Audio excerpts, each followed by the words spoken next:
Itũra-ini ria Kanyanjara gicigo-ini kia ũmbunge gia Kikuyu kaunti-ini ya Kiambu turacemania na Christine Njeri Nyutu wa miaka 40 uria ni nyina wa ciana 5. Njeri ni agĩire na thĩna wa iru riake na rĩkĩambĩrĩria kũimba ũndũ ũrĩa onire athii thibitari gũcaria ũrigiti.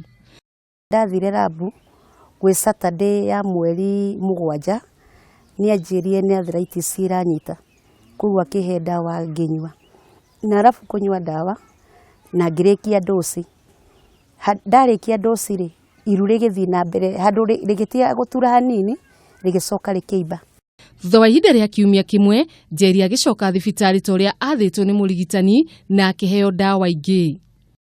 Na mahinda marĩa arehire ndawa icio ni anjĩrire nĩ amaka mũno tondũ ero ndawa nĩ cia mũndũ wa Mathare nĩ ndagĩtarĩ acio. Ngĩmoria Ngai na ndarĩrire mũno tondũ ndamoririe atĩrĩrĩ, kaĩ ndagĩtarĩ angĩkorwo nĩ gũthoma mathomete rĩ na nĩ mamathiĩte mena experience ya ndagĩtarĩ rĩ mekũhe ndawa cia mũndũ wa Mathare nĩkĩ?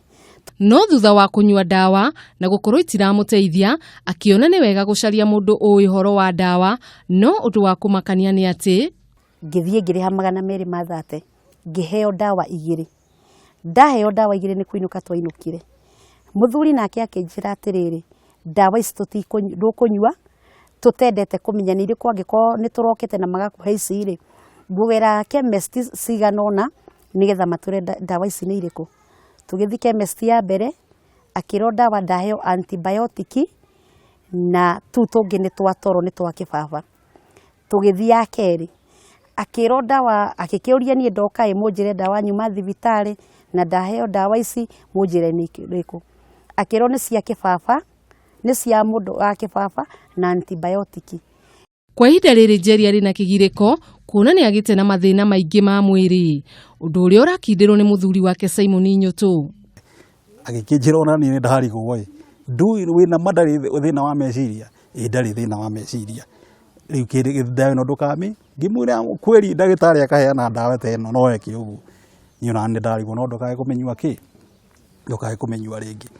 Ndakĩrĩ mũndũ mũgima wathiĩte na magũrũ make na ndathi kũria gĩkiha kĩranyita nĩkĩ.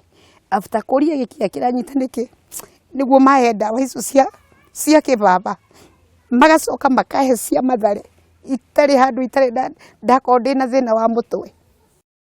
Kwenda kũmenya ũma wa ndeto ĩno tũgekinya thibitari-ini ya Tigoni kũrĩa Njeri augaga nĩ kwahereirwo ndawa icio. Turacemania na ndagĩtarĩ munene wa thibitari ũyũ ũrĩa ũtanetĩkĩra kwaria mbere ya kamera, no nĩ tũhotire kuoya mũgambo wake. I can't deny that drooling, feeling the tongue is heavy. It's a side effect. That drug is an unexpected side effect of that drug. The only thing that she required to do is to come back to the hospital. And she did. She came back. And get an antidote for it. Phenobarbital.